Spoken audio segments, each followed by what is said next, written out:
Dear friends, Jesus and his disciples were not naive about power. They knew they were being watched. They were labeled as subversive, and so much of their ministry was by necessity clandestine, underground, and unmistakably unbowed.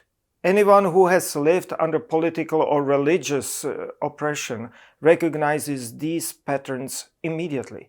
Think of Jesus' constant movement, his refusal to stay in one place for too long, his deliberate effort to remain under the radar, such as when he disappears into Phoenicia.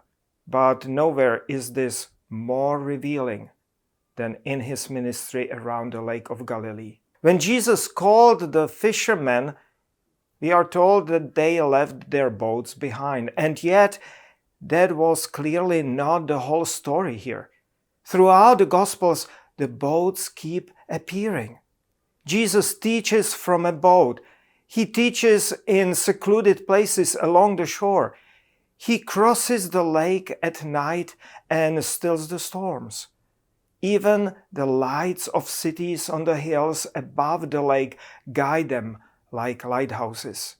And we know that the Lake of Galilee was surrounded by at least 3 different governing authorities: Galilee proper, Gaulanitis, and the Decapolis, each with its own ruler, each with its own police, each enforcing its own version of order. And so crisscrossing the lake was not accidental, it was strategy.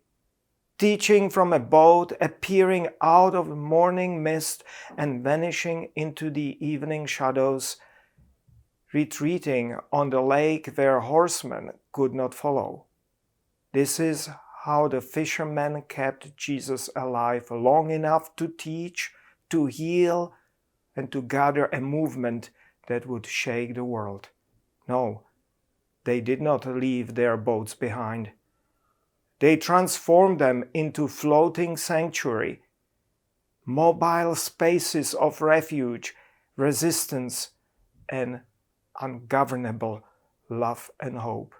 And some other day we will open the Gospels again to learn more about how faith survives, even thrives, when it refuses to bow under oppression. After all, aren't the Gospels textbooks of our faith?